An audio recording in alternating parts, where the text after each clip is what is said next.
আসসালামাইকুম। আজকে পবিত্র জুমার দিন এবং কি সভাপতির নামাজ সবাই আদায় করেছে, প্রবাসী যারা আছে হয়তো দেশের মানুষ আদায় করে।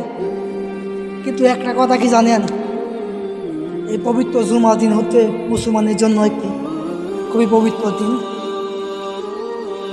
আমরা মানুষকে যখন কোনো কষ্ট দিই, সেই মানুষরা সইতে পারে না, কষ্ট না সইয়া আমাদের নামে বিভিন্ন অভিযোগ করে, আমাদের বিভিন্ন বদনাম করে। আমরা যখন মানুষকে কোনো ধরনের কোনো কষ্ট দিই,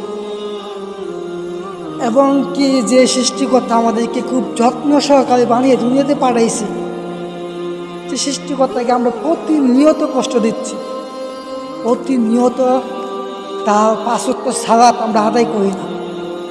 আমরা মুসলমান ঠিকই আছি, মুসলিম ঠিক আছে, ঠিক টাইম মতো নামাজ আদায় করি না। আমরা মানুষকে কষ্ট দিয়ে মানুষ সেটা সহ্য করতে পারে না, অথচ যে সৃষ্টিকর্তা আমাদেরকে দুনিয়াতে পাঠাইছে, সে আমরা তার ইবাদত না করে তাদেরকে তাকে প্রতিনিয়ত আমরা কষ্ট দিয়ে যাচ্ছি। সে সৃষ্টিকর্তাকে আমরা কি পারি না ৫ ওয়াক্ত নামাজের ভিতরে ১ ওয়াক্ত নামাজ পড়ে সৃষ্টিকর্তাকে খুশি করার জন্য, আমাদেরকে আমলনামাটা ভারী করার জন্য?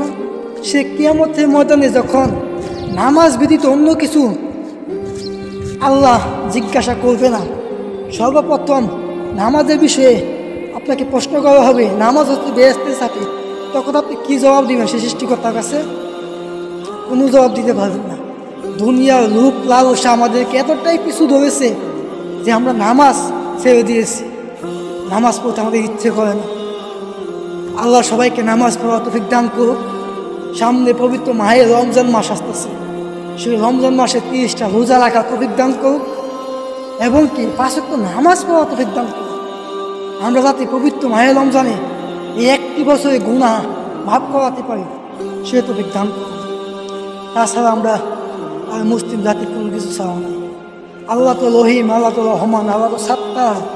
কারণ তিনি যদি না হতেন তাহলে আমাদের এই যে প্রতিনিয়ত আমরা পাপ কাজে লিপ্ত হয়ে যাচ্ছি, আবার ইবাদত করছি না, সেটা হয়তো বা তিনি আমাদেরকে অনেক অনেক বড় পাপের ভাগিদা করে দিত।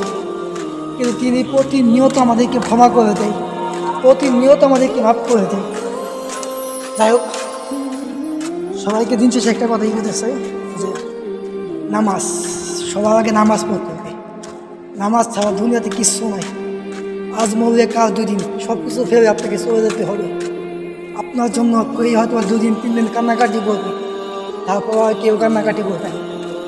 এটি হচ্ছে সৌদি হবে, এটি হচ্ছে মানব জাতির জীবন। চলুন ৫ ওয়াক্ত নামাজ পড়ি, সৃষ্টিকর্তার ইবাদত করি। আসসালামু আলাইকুম। সবাই আমার জন্য দোয়া করবেন, আর প্রত্যেকটা প্রবাসীর জন্য দোয়া করবেন। যারা দেশে আছেন, বাইরে আছেন, প্রত্যেকটা প্রবাসীর জন্য দোয়া করবেন। তাদের প্রত্যেকটা প্রবাসী সুন্দর জীবনযাপন করতে পারে, তাদের পরিবারের মুখে হাসি ফোটাতে পারে।